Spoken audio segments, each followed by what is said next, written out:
What's up YouTube, Rhino Dynamite here, and welcome back to another Bachmann HO scale model review. And with us today is another early American steam locomotive. Union Pacific 119. And I gotta tell you, this is another beautiful model. Now, what do you say we get a closer look at the details?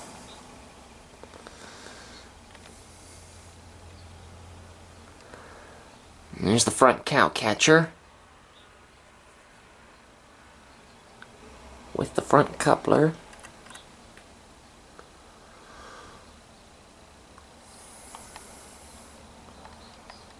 And there's the smoke box. And there's 119, a working headlamp. And the smokestack, it's a very tall, skinny one, too.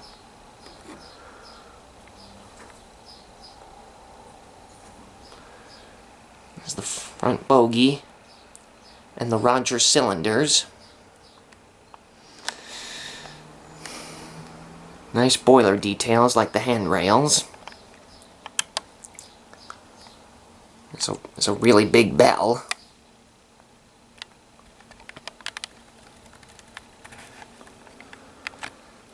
And there's the sand dome with the pipes that connected to it that lead down to the wheels to drop the sand to create friction so they can get traction. There's the connecting rod and the drive wheels.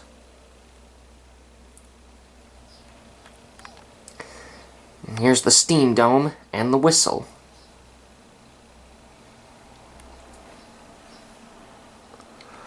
There's the cab. Number 119. And here we have the tender, Union Pacific 119.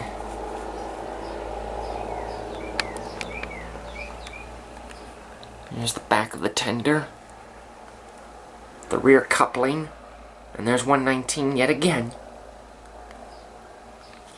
And there's the water filler cap, and the fuel in the tender is coal. Now, believe it or not, this model can have two versions. This version, the tender has coal in it, and the other version has wood in it. But this one has the coal load.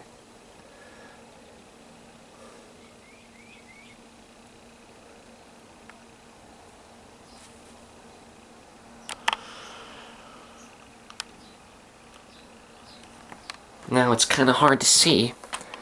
Not really any detail inside the cab, but I'll let you try to take a look inside.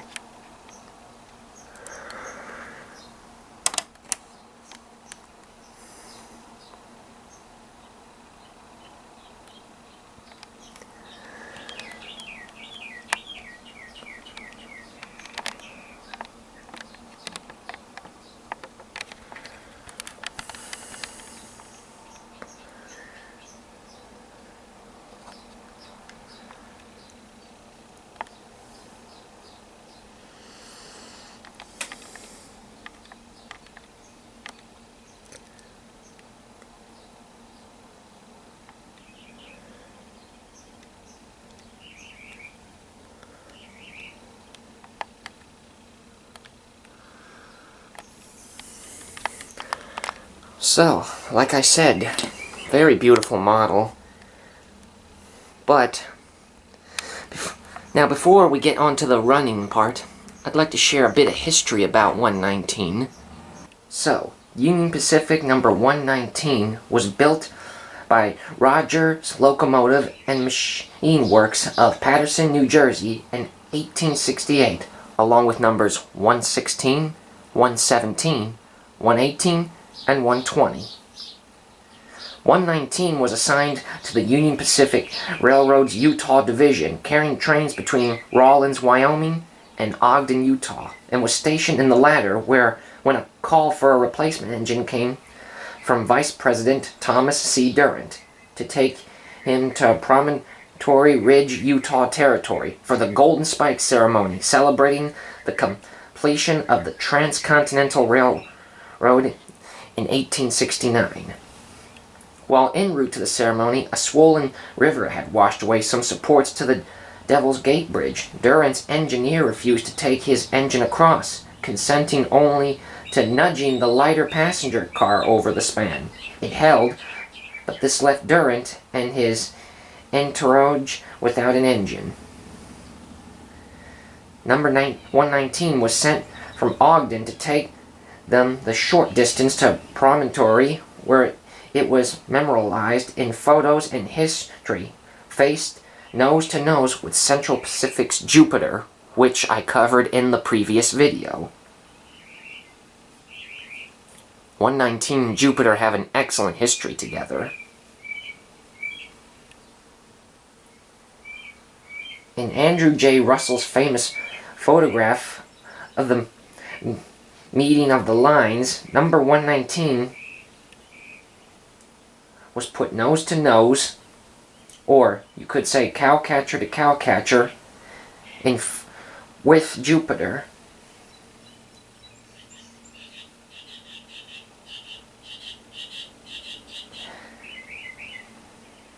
And then all the engineer staff climbed onto the engines, and they took the famous picture that we all know about the Transcontinental Railroad ceremony. After the Golden Spike run, 119 had a similar life that Jupiter had, and returned as a freight locomotive. In 1882, 119 was renumbered to 343. But sadly, in 1903, 119 was scrapped, which is very sad.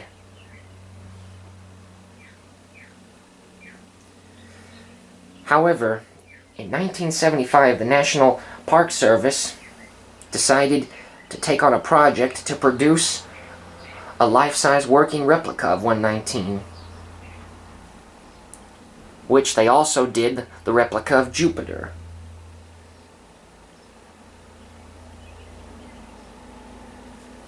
In 1979, 119, along with the replica of Jupiter, were complete. And as of today, both replicas continue to operate demonstration runs at the Golden Spike National Historical Park. So while it is sad that the original 119 was scrapped, I think the working replica looks 100% accurate, as does the Jupiter replica.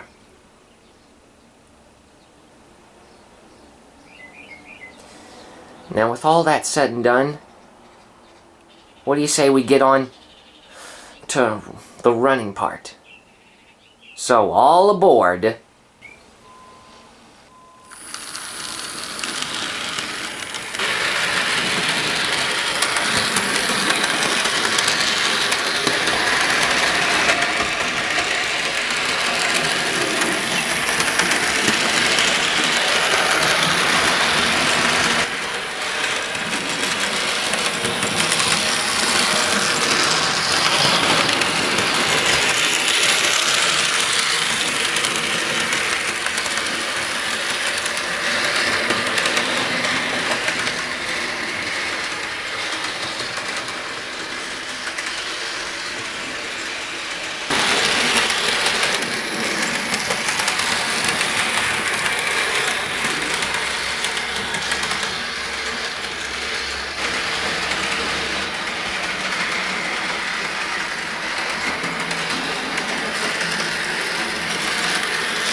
Well, did you all think that was a smooth ride?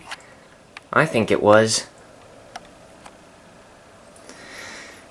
And it looked even better with all these old-time Union Pacific themed train cars. Why don't I let you all have a better look at those as well?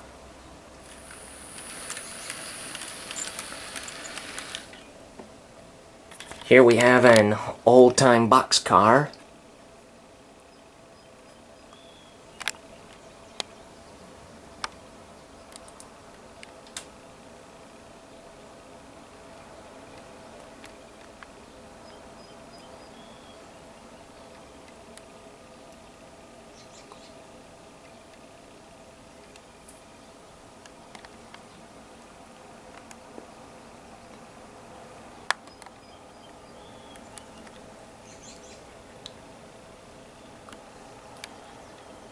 Plus the doors slide open.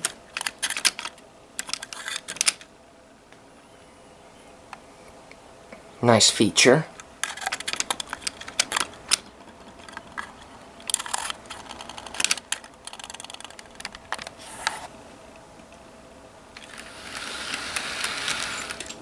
Here's an old-time gondola.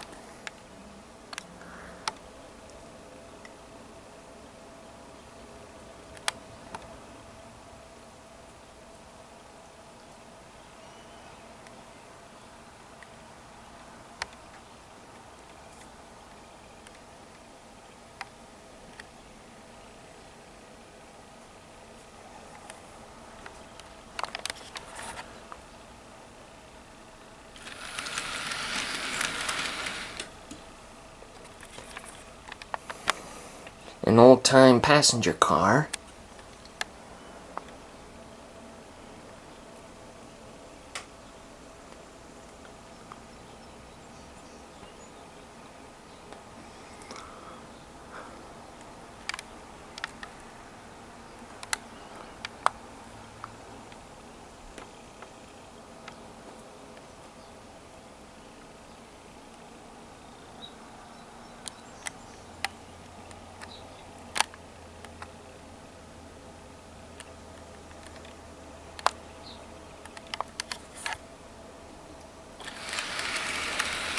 And here's a little yellow bobber caboose.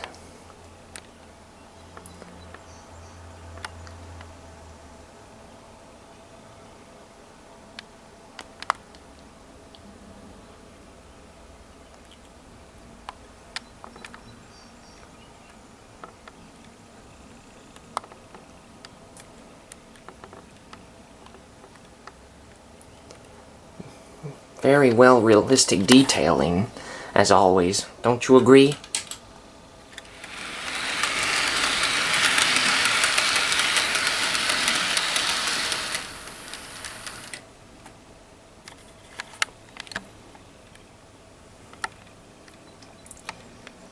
Well, as I said, that was a great run, don't you all think?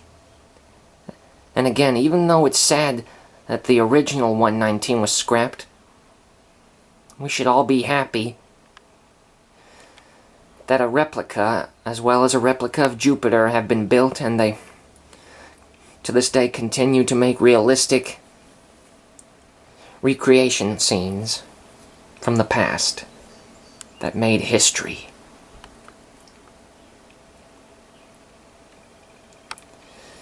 And I hope you all enjoyed this video as I had making it. And if you want to see more, please like, share, and subscribe for more. Well, until next time, we'll do another HO scale model review, and I think next time it'll be really interesting. Well, thank you all so much for watching. Goodbye for now. Rhino Dynamite, out.